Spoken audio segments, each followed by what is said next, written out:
Boa noite, Petrópolis. Boa noite, família da Rede Petrópolis Televisão. Boa noite, internautas. Estamos iniciando mais um programa Dossiê História. Desta feita, hoje, um programa especial, um programa de debate.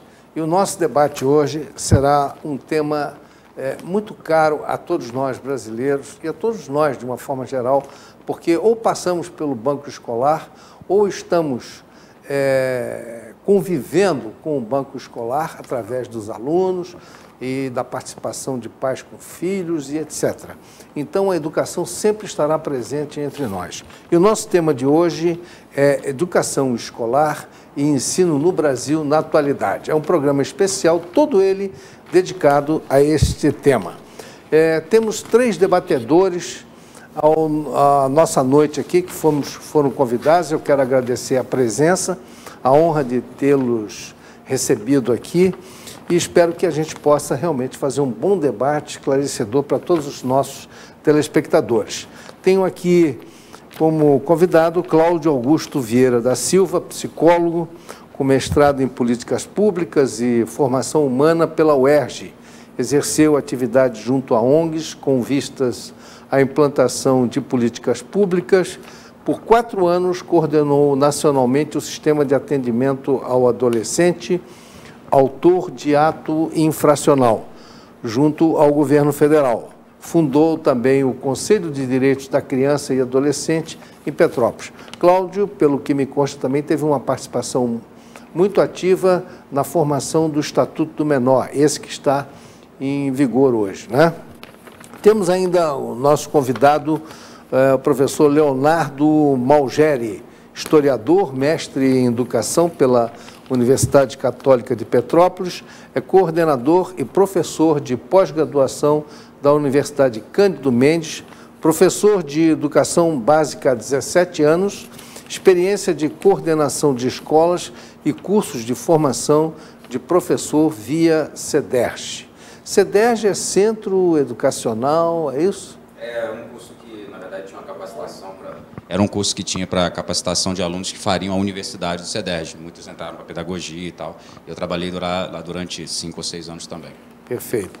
Amanda Martins Rutfles, já nossa conhecida historiadora, já a entrevistei e tive essa honra. Amanda também tem um blog de historiadores e pessoas que se interagem dentro da história, é egiptóloga e tem também um currículo muito interessante, é bacharelado e licenciatura em História pela UCP, egiptóloga, historiadora, cursa licenciatura em língua inglesa, né? Ainda não formou, né? Na Universidade Estácio de Sá, Petrópolis, Bingen.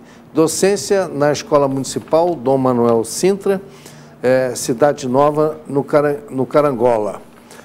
Leciona as disciplinas de História e HGTP, né? Esse HGTP que eu nunca sei o que é, História... Geografia e Turismo de Petrópolis.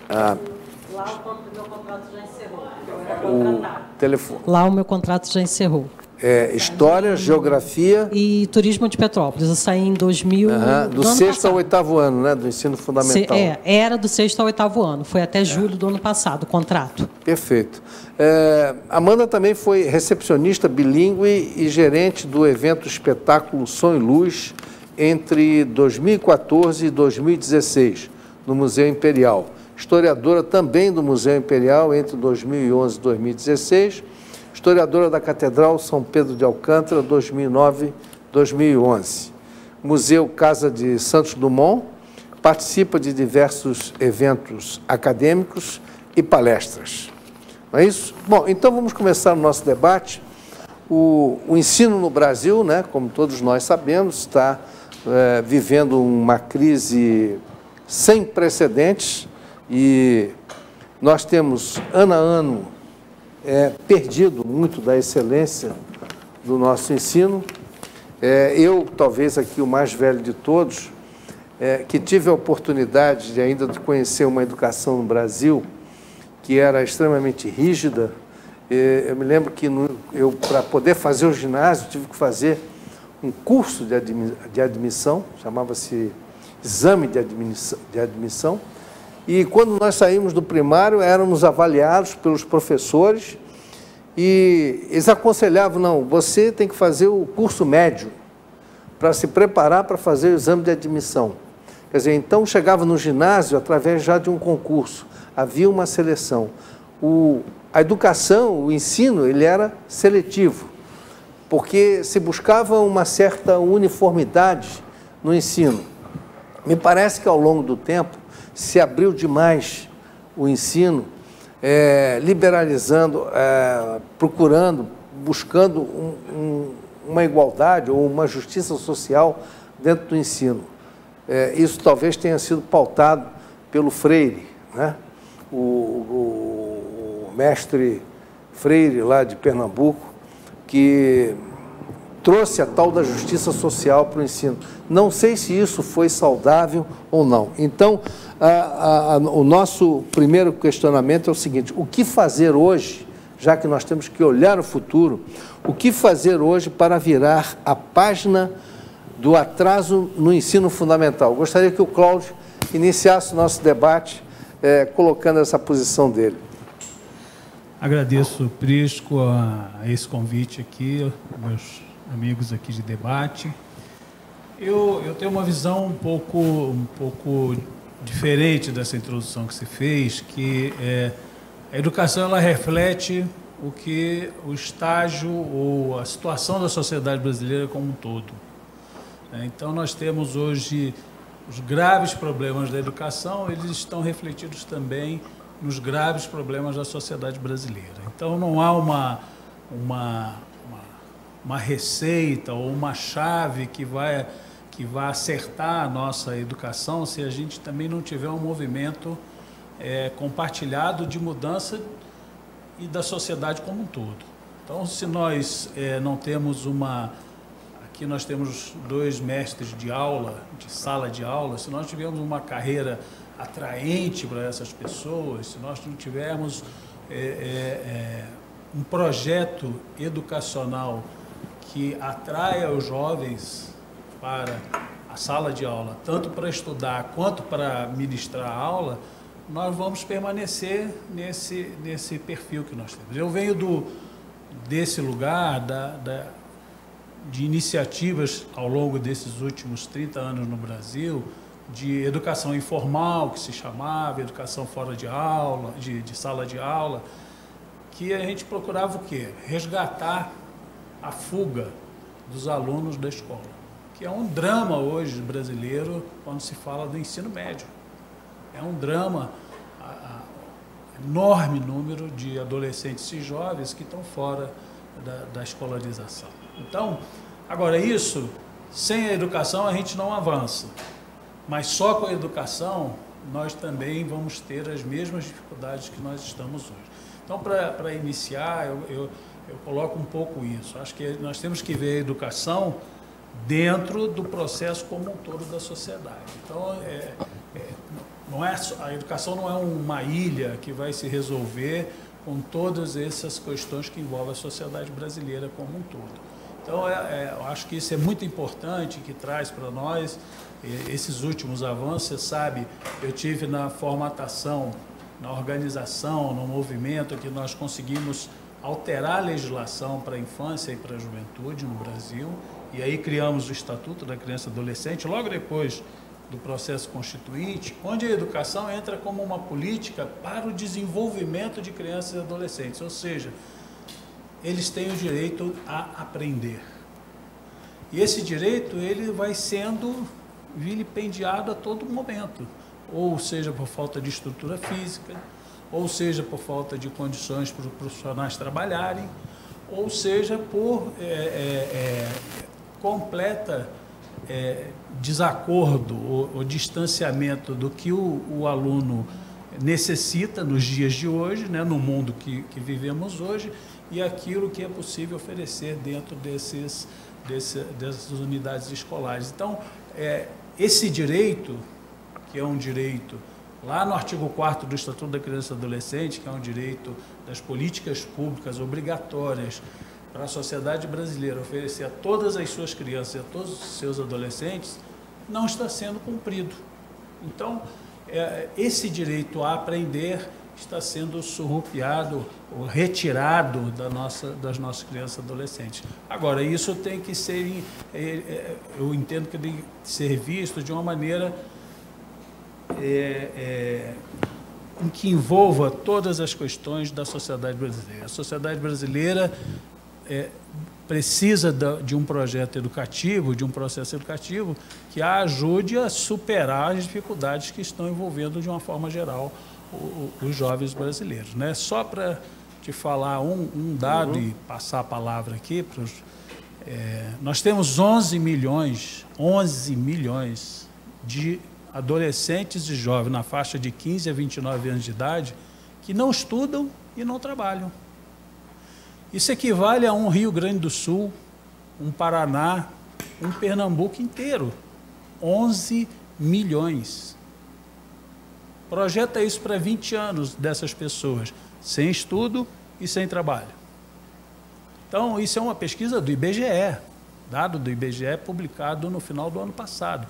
Então, nós temos 11 milhões hoje de jovens e adolescentes de 15 a 29 anos de idade que estão fora de qualquer circuito produtivo e fora de qualquer iniciativa de escolarização, de estudo, de aproximação com esse mundo que nos abre as portas para a vida. Então, isso é uma tragédia. Isso é uma tragédia completa, né? Então, eu passo aqui a palavra. Muito bem. O Leonardo, se quiser intervir, já não... Estava ouvindo as ponderações dele aí. Seria minha vez agora de comentar? Eu acho que quando se fala de, como você fez a proposta, de discutir problemas, né, eu acho que tem algumas coisas que a gente poderia dividir. A primeira dessas questões eu chamaria de questões estruturais. Nós somos um país continental, com especificidades absurdas, em que você tem, por exemplo, essa questão do acesso do aluno, em alguns locais é muito mais complicado do que em outros. Às vezes compara o Brasil com países de excelência no campo da educação, como Finlândia e outros países menores, e que isso é muito mais facilmente resolvível, né?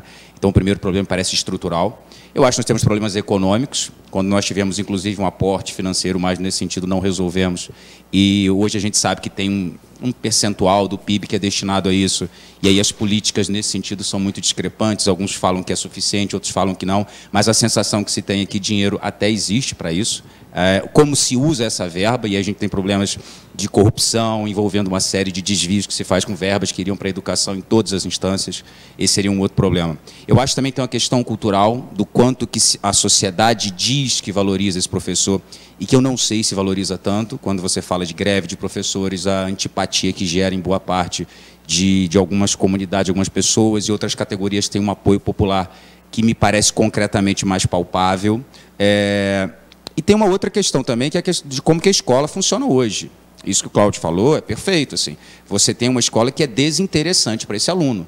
E que muitas das vezes esse aluno está naquela escola por absoluta imposição familiar, às vezes resultado de alguma política pública, e isso vai degenerar e muito o papel do professor, que passa a lidar, e aí eu acho que eu entendo muito do que você falou, com um aluno que não está nem um pouco disposto a estar ali, que está numa condição, porque a escola não é interessante, porque a família manda, então aí você vai ter uma dificuldade maior de lidar com essa coisa que você falou de uma educação pautada mais numa autoridade a priori desse mestre, desse professor. Hoje isso é muito mais discutido.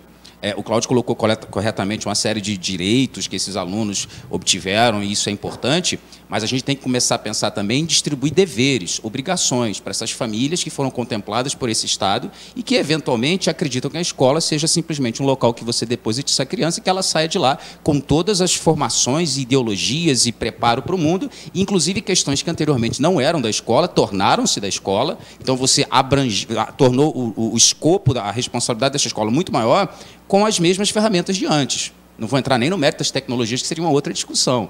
Então, a gente tem uma escola desinteressante, uma sociedade que muito fala em apoio, mas que eventualmente não parece apoiar tanto. Você tem a questão da formação de professores. Eu faço doutorado no FRJ e eu discuto isso com alguns colegas sobre o quão deficitária tem se tornado o processo de formação de professores no Brasil, o quanto que isso aí vai interferir na formação. Uma outra coisa que eu acho que você estava falando indiretamente, essa questão do próprio domínio do conteúdo dessas matérias que os professores eventualmente trabalham, até que ponto isso foi colocado no segundo numa segunda relevância. Então, são muitas questões, e também não vou me ater tanto a essas problemáticas, eu acho que existem soluções, possibilidades de se solucionar, mas, assim, antes de passar a palavra para a colega, eu acho que o primeiro quadro é de uma intensa complexidade, não basta só vontade política, não é, e aí a gente pensar numa questão política, não é questão de uma geração, a gente precisaria, primeiramente, de uma manutenção de políticas públicas educacionais, e não essas vaidades que a gente costuma observar quando projetos bem-sucedidos são suplantados simplesmente porque houve uma alternância de governo. Eu acho que um projeto a longo prazo, 15, 20, 30 anos, é que seria possível. E, com certeza, os resultados, não há dúvida disso, aí as pesquisas todas mostram, as nações que investiram em educação, mas aí com a espera de médio a longo prazo, elas obtiveram aí os retornos que consideravam palpáveis na época do investimento. Quer dizer, seria um projeto de Estado. De Estado, de mentalidade, de cultura educação e de... ensino. E eu veria também o seguinte, uma separação entre o que é educação escolar e o que é ensino. Sim. Porque dentro desse projeto que se criou da educação escolar, ela está prejudicando o ensino de excelência. Nós hoje estamos perdendo para países que até bem pouco tempo eram atrasados. A Finlândia era um país atrasado culturalmente. Hoje é um país de excelência, em exemplo, no ensino. A Coreia do Norte e a Coreia do Sul já nos passaram. A China já nos passou há bastante tempo. E no momento que o ensino passou a se dar valor ao ensino, não só a educação escolar, mas o ensino, eu acho que subiu a qualidade de vida, a qualidade do aluno, a capacidade dele aprender e dele se tornar amanhã um cientista, um homem, um ser humano inserido dentro da sociedade, produzindo para essa sociedade. Gostaria de ouvir a professora Amanda. Primeiramente, boa noite aos colegas. Boa noite, Gilberto. Muito obrigada novamente pelo convite. Bem, a minha experiência de sala de aula, ela é infinitamente menor do que a do meu colega. Eu tenho 17 anos de experiência em sala de aula. Eu tenho bem menos do que isso. Trabalhei muitos anos no turismo, mas pouco tempo dentro de sala de aula. Porém, o pouco tempo que eu trabalhei dentro de sala de aula, inclusive as escolas que eu frequentei fazendo palestras, o que eu tenho a dizer é assim, eu vou concordar com o colega. Por quê? Porque nós vivemos numa sociedade, estamos aí no século XXI, cheios de recursos, cheios de tecnologia. Tem a política do jovem, tem a política do adolescente, a política da criança, os direitos. Mas a minha observação sobre essa questão é a seguinte: onde estão os deveres? Porque eu não vejo os deveres também, como o colega falou. As famílias, a maioria, deposita a criança na escola. Então, a criança, ela passa o dia ali porque pai e mãe precisam trabalhar. Muitas não têm, a família não tem tempo para educar. Então, a responsabilidade, a carga de ensinar e educar fica para a escola, para o professor. Eu acho muito difícil você, dentro de sala de aula, você tentar dar uma aula e ainda você ter que transmitir educação para a criança, coisa que tem que vir da família. As famílias, de uns anos para cá, eu entendo dessa forma, a minha observação, meu ponto de vista.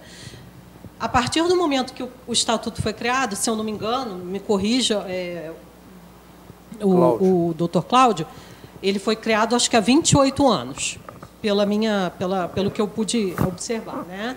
Ele foi criado há 28 anos. Só que parece que, a partir do momento que houve a criação do Estatuto da Criança e do Adolescente, as famílias entregaram a responsabilidade na mão da escola. Segundo, a criança e o adolescente não têm mais deveres, eles têm muitos direitos. O professor dentro de sala de aula, o diretor, o inspetor, o coordenador, não tem condição de administrar uma sala de aula. Alunos, muitas vezes, com carência dentro de casa, não são criados por pai e mãe, são criados pela avó, pelo avô, às vezes só pelo pai, às vezes só pela mãe, que trabalha, não tem tempo de educar, joga para a escola. Eles não têm interesse, a grande maioria não tem interesse nas disciplinas que nós podemos lecionar. Estão ali obrigados porque precisa, porque tem a política do quê? Eles estão ali porque precisa do Bolsa Família, porque tem que ter você tem que ter presença. para você poder ganhar o Bolsa Família. Então, eles têm que ter a presença, mas eles não têm que ter nota. Não é cobrado nota. Não então, é automaticamente, o interesse não existe. Não, o interesse no ensino não existe. Eu queria só fazer observação, né? Acho que a gente não está generalizando, mas o que se percebe é que, primeiramente, como eu falei em relação ao Brasil, é um país continental. Então, você tem, em Petrópolis mesmo, você vai ter diferentes escolas, você tem, sim, uma elite econômica que é capaz de arcar com uma escola que sacia esses desejos da família, que trabalha em condições melhores, algumas poucas escolas de excelência. Agora, você tem uma escola pública que, infelizmente, tem se tornado cada vez mais abandonada pelo Estado, e o professor dessa escola, especificamente, além do abandono econômico, político e outros abandonos, ele ainda tem essa configuração mais cruel, que é lidar com um aluno que, a priori, não quer a presença dele.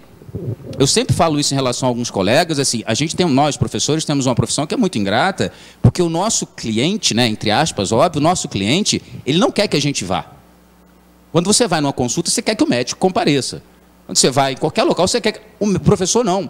A princípio, esse aluno não quer que você vá. Quando você falta, uma festa. Então, você tem nisso aí um sintoma muito dramático em relação à profissão, que já entra, a não ser alguns professores mais carismáticos, educação física, enfim, tem algumas que os alunos gostam mesmo. Mas, a princípio, você está ali tomando um tempo dele de um mundo, e aí, nesse aspecto, a culpa não é só dele, porque o mundo é muito mais interessante. Não há nada que você vai dizer ali, a não ser que você se esforce muito, mas é muito difícil você encontrar algo para dizer para esse aluno que ele não possa encontrar em forma de vídeo, imagem, texto, PowerPoint, muito mais claro, muito mais dinâmico, muito mais condensado, muito mais dentro do que é o interesse dele. Então, o desafio para tornar esse ensino interessante é um desafio muito complexo e que passa também por a gente parar também de acobertar e de fazer alguns discursos de alguns coitadismos, o próprio professor, a própria escola, a própria família, e chegar a um termo justo, inclusive se pensar currículo, do que esse aluno realmente precisa ter aula, o tempo que ele precisa ficar na escola sentado, num modelo totalmente tradicional e que ainda representa um modelo que é o início da educação. Até que ponto essa escola, em vez de estimular e trazer esse aluno para o mundo do conhecimento, ela não distancia. Quantos alunos não saem traumatizados depois de uma aula ruim de matemática? E de história, né, para não dizer que atacando... Quantos alunos não saem traumatizados? Então, a escola, que a princípio deveria instigar isso, ela trabalha na posição contrária. Aí tem a questão da escola, da família, do professor, e essas nuances que eu acho que nós precisamos discutir, mas, assim, com muita seriedade, com uma posição disposta a ouvir, inclusive esse profissional que muitas das vezes se esconde através de alguns discursos que são mais politicamente corretos e deixa de pegar ali a questão nevrálgica que passa por ideologia, por cultura e etc., na minha concepção.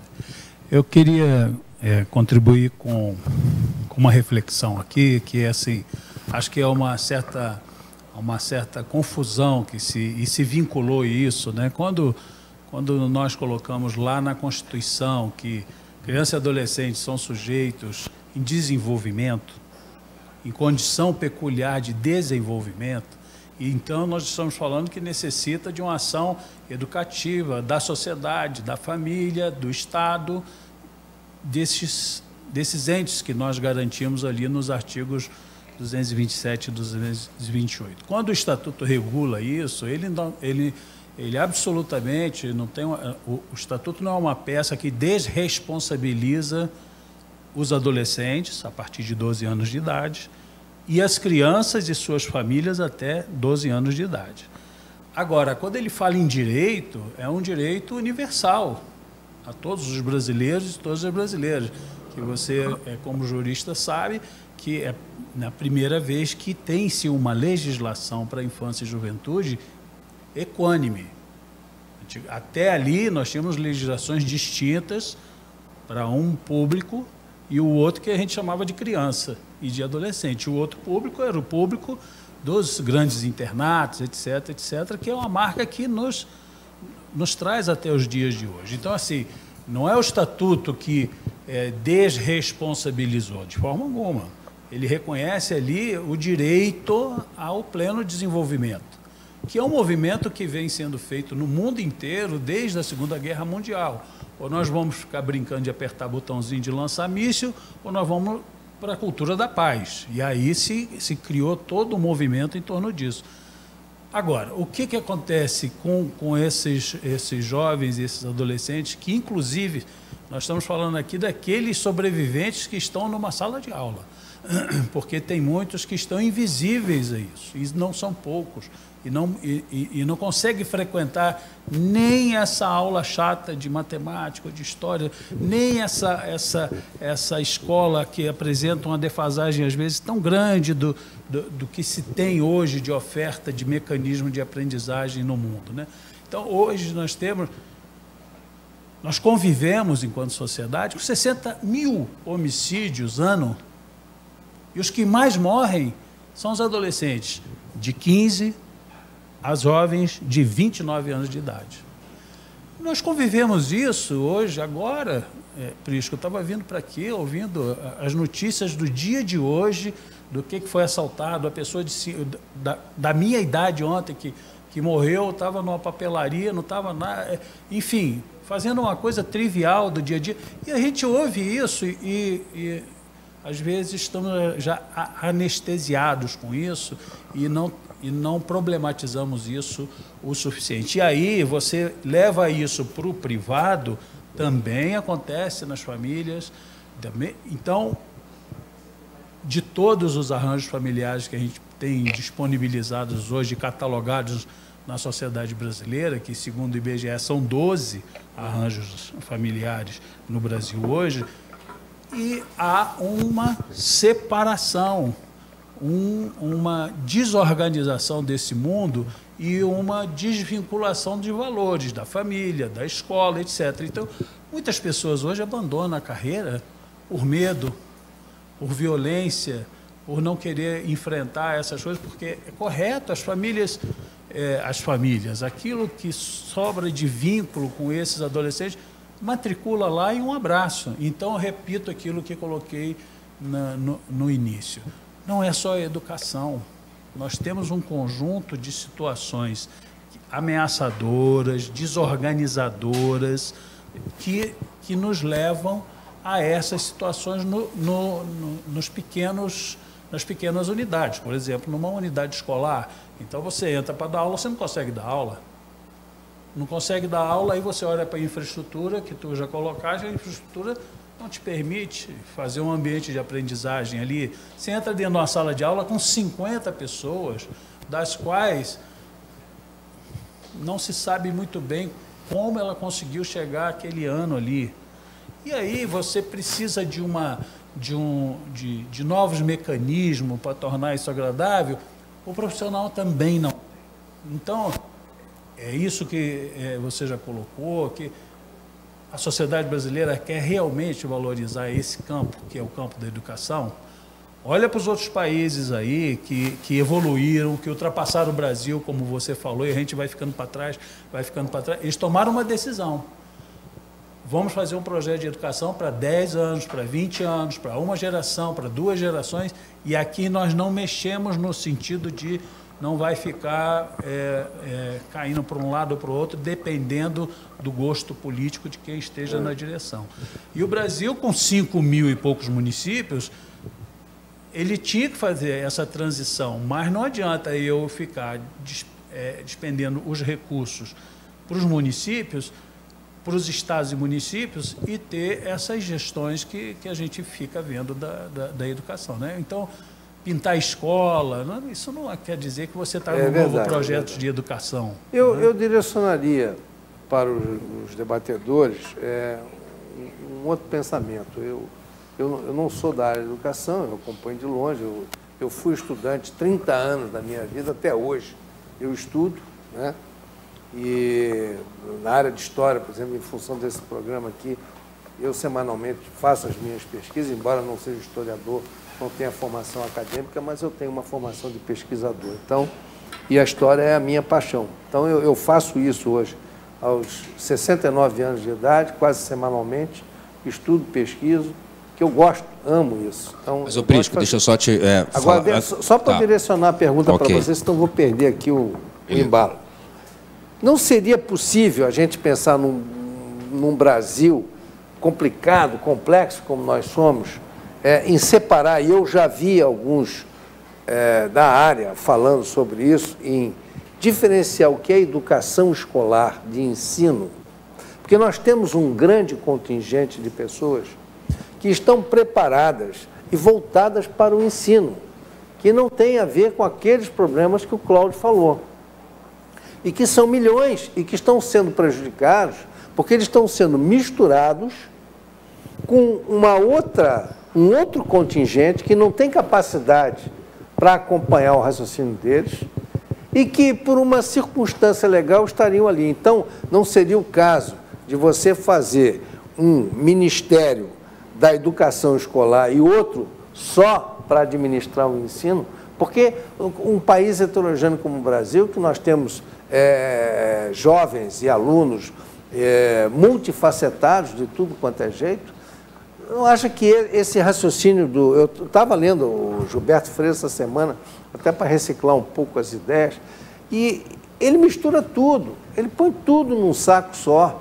Quer dizer, para ele é injustiça social. Então, ele põe aquele aluno que não está com esse problema da injustiça social e que está perdendo a excelência no colégio e poderia ter a capacidade de amanhã ser um cientista e ser um homem de produzir muito para a sociedade, e ele está sendo prejudicado porque ele está junto com um grupo que não tem essa capacidade de estar junto. Então, eu gostaria de começar pela Amanda, para ver o que é. O que acontece, Gilberto? Dentro de sala de aula, bem colocado, como o doutor Márcio colocou. Dentro de sala de aula, não peguei 50, mas já peguei 30. De 30, você consegue dar aula para 3. Os outros não têm interesse. Mas aí entram todos os problemas.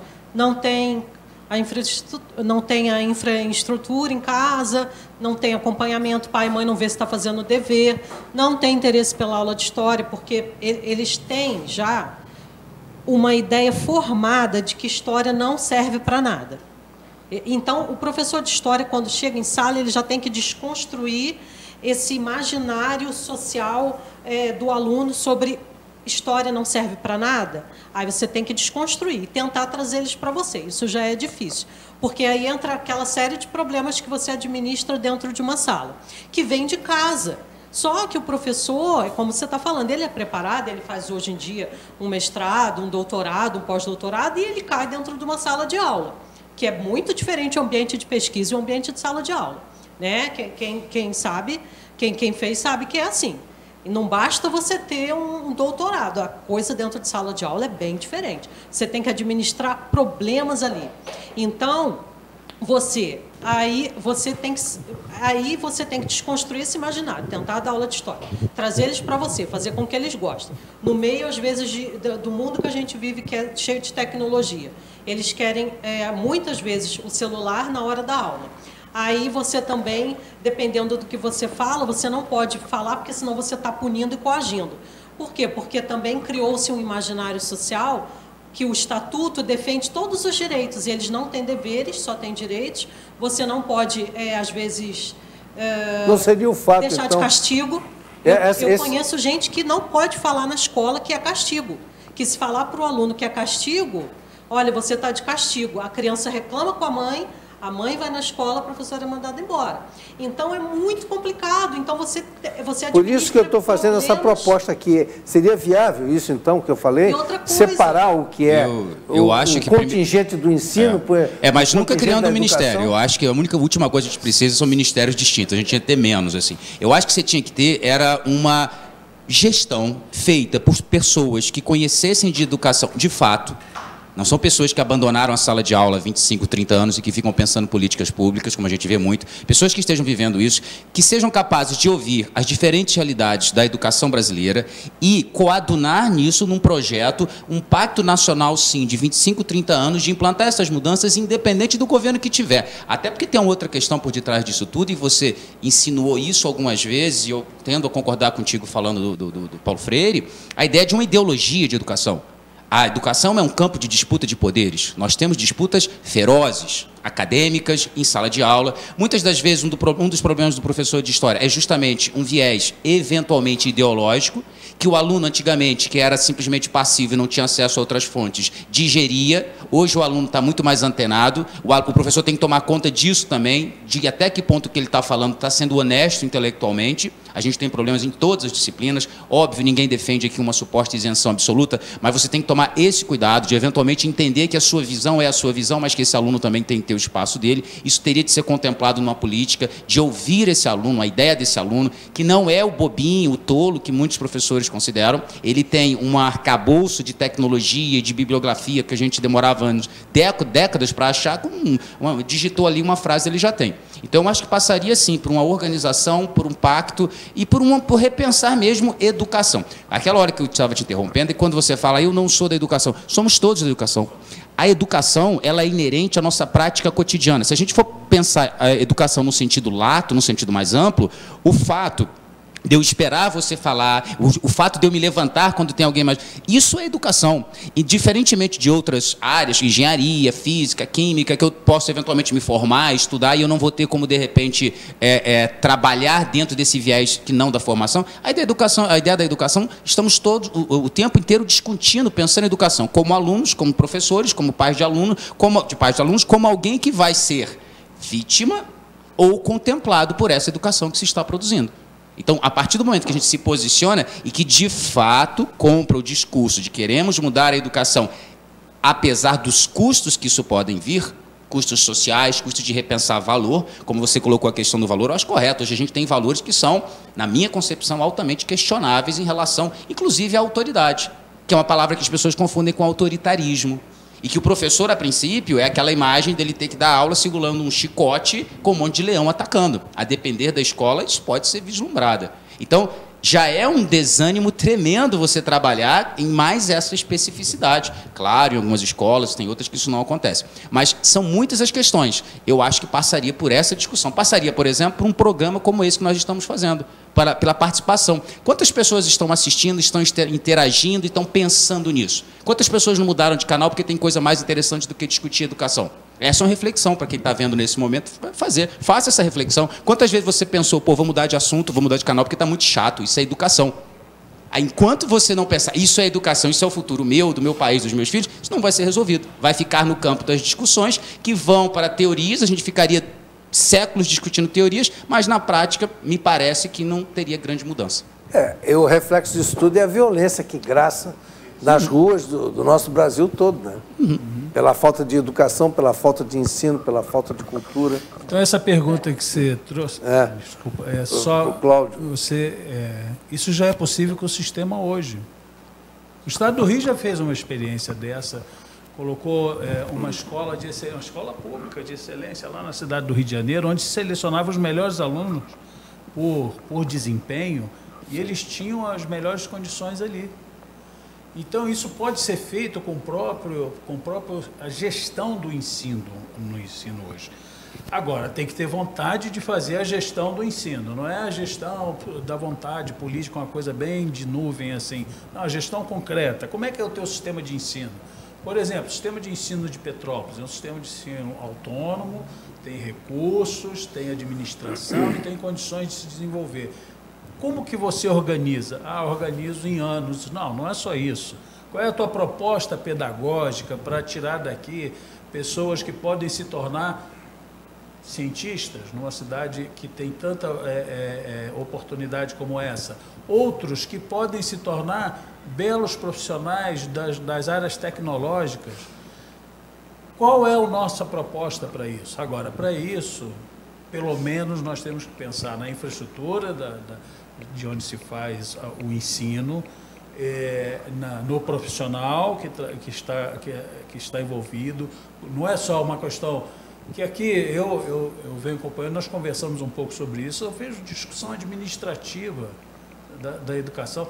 Tantas horas não recebe, só essa discussão, ele está empacado nisso, olhando para isso, e o profissional sofrendo, adoecendo, abandonando, desanimando, dando uma aula que ele poderia dar 10 vezes melhor. Então, a própria gestão do ensino hoje, ela é possível.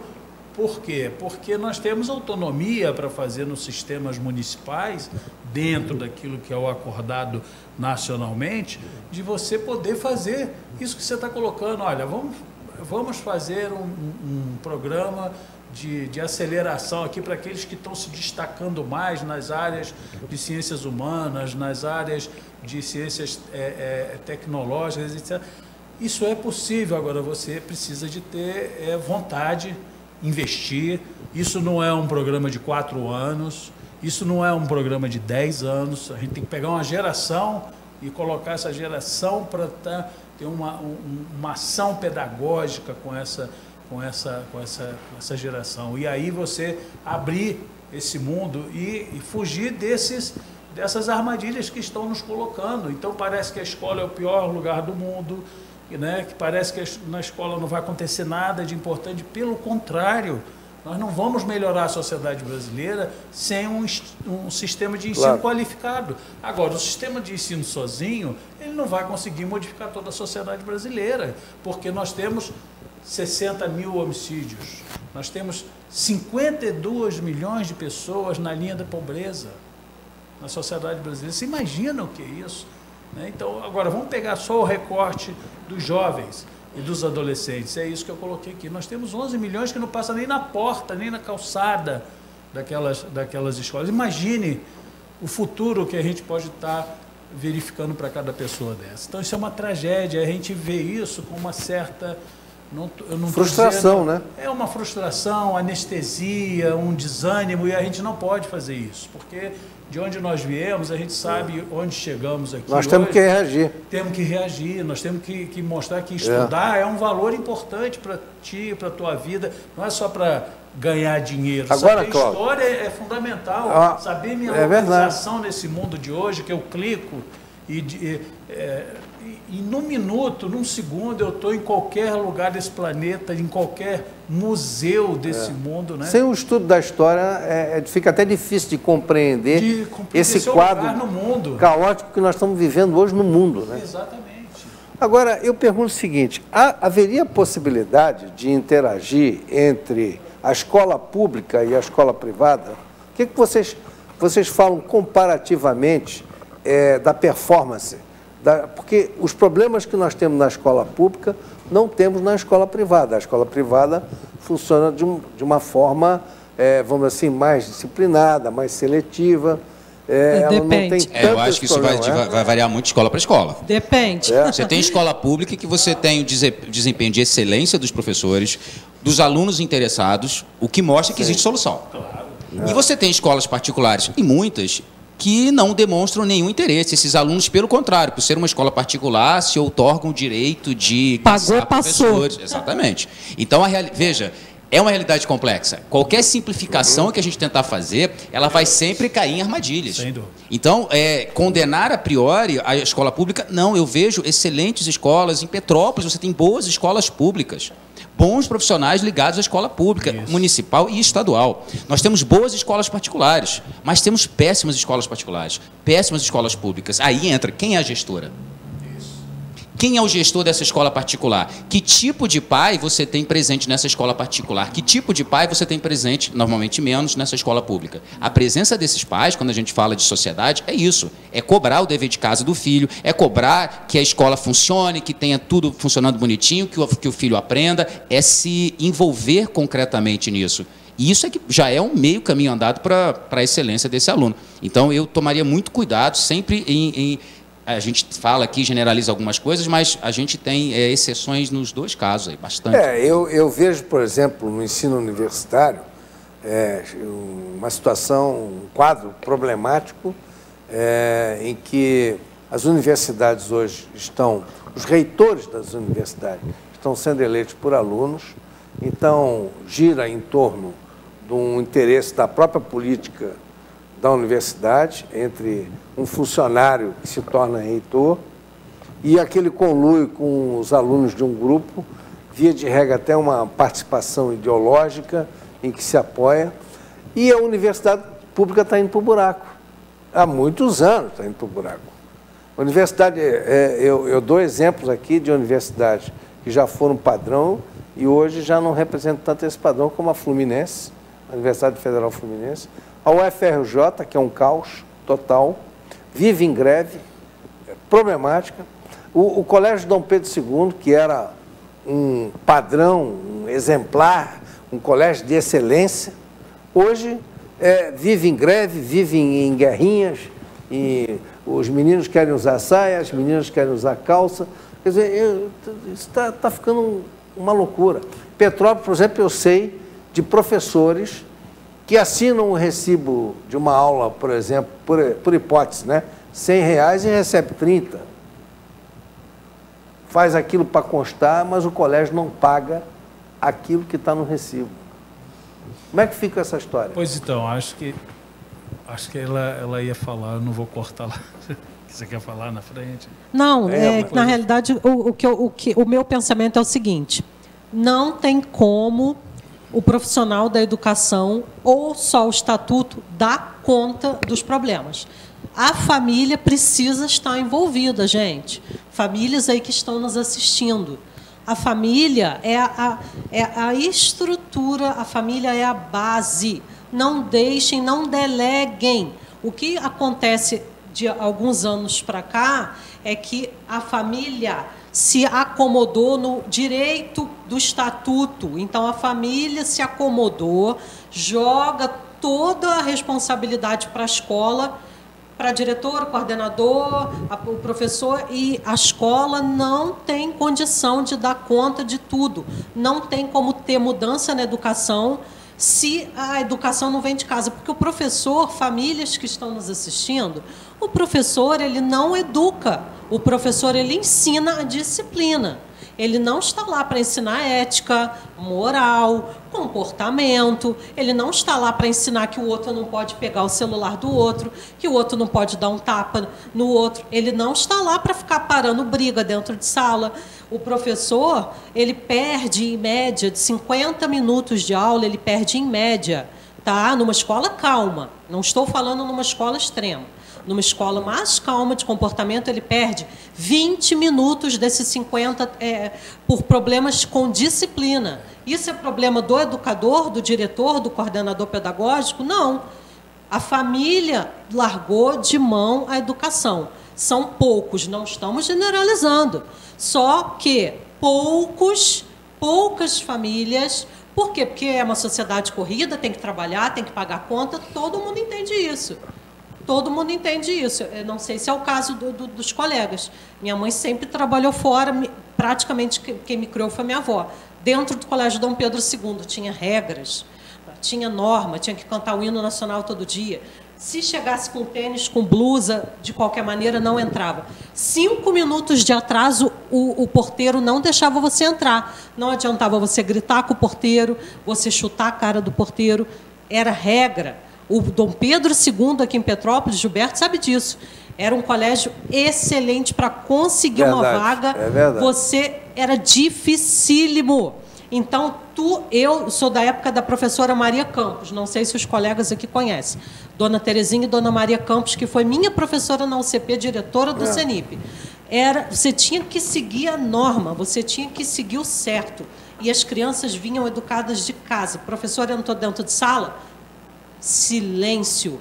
Hoje em dia, o professor entrou dentro de sala, mesma coisa que não tivesse ninguém dentro de sala. Cadê a família, gente? Cadê a família?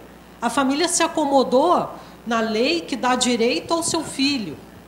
Ué, mas espera aí, cadê o dever da família? A escola sozinha e o estatuto sozinho não tem condição de mudar essa realidade social. A família precisa se esforçar. Não deleguem educação na mão do professor, do diretor, do coordenador, e também não acho que o estatuto vai resolver todos os problemas. A família precisa ser a base, a família precisa ser a estrutura dessa criança.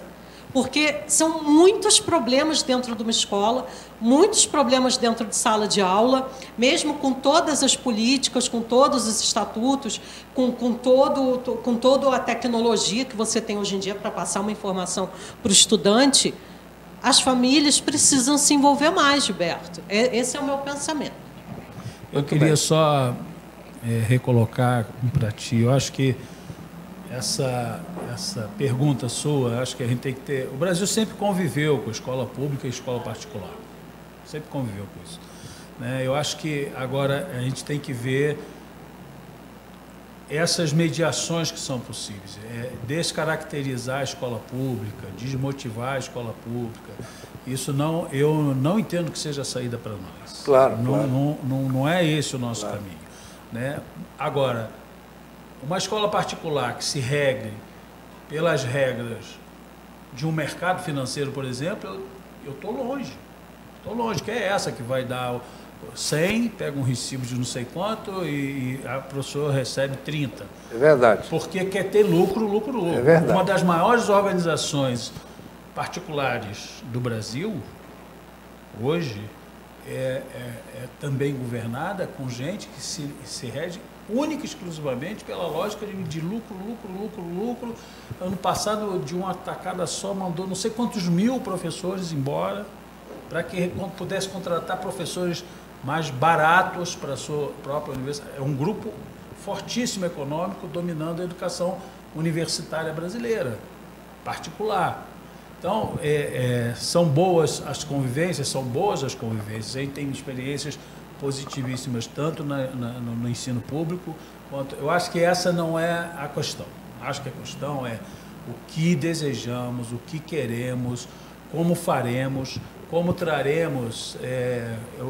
Aquele dia eu cheguei a falar com você, uma reportagem que passou, se não me engano, foi num programa Como Será, uma escola abandonada, né, porque o tráfico dominava a escola. Entrou um diretor lá e falou, eu vou para lá.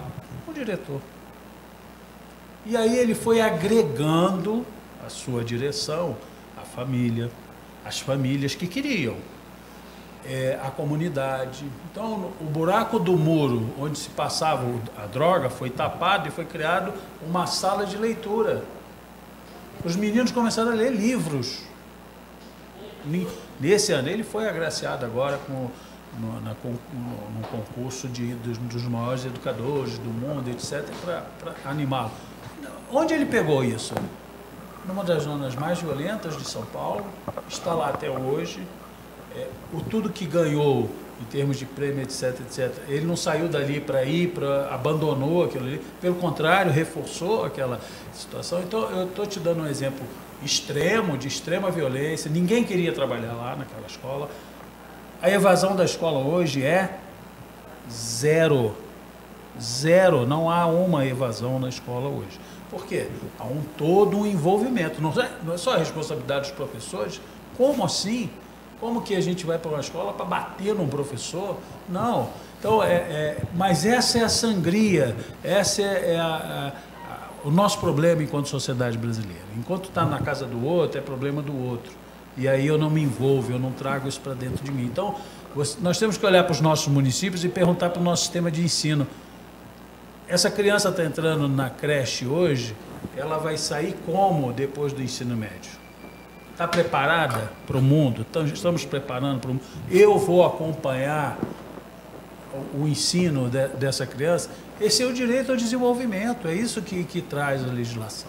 Cláudio, eu tenho 54 segundos de programa, então eu vou passar a palavra para o Leonardo, para ele fazer uma mágica aí, os 54 segundos para ele concluir. A mágica é simples, assim, voltando, é simples de se falar.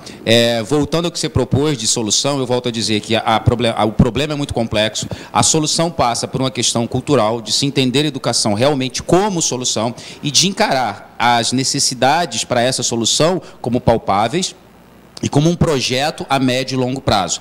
Claro que aí a gente teria que discutir políticas, teria que discutir as profundas desigualdades na sociedade brasileira, seria uma discussão ampla, mas havendo vontade, havendo compromisso verdadeiro com essa transformação, e isso parte primeiramente de uma sociedade cobrar, eu acho bem plausível e bem possível que a gente consiga melhorar e muito a nossa educação, porque profissionais, pessoas dispostas a gente tem.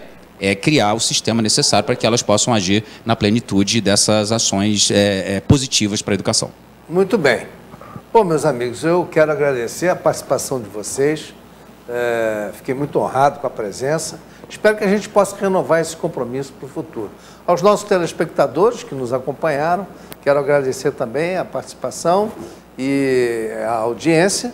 E daqui mais uma semana estaremos aqui novamente uma nova atração. Espero renovar com vocês esse convite de uma forma coletiva ou individual. Nós vamos conversar sobre isso depois. Uma boa noite a todos e a nossa reprise, não esqueçam, domingo às 9 horas da manhã. Uma boa noite a todos e até a semana que vem.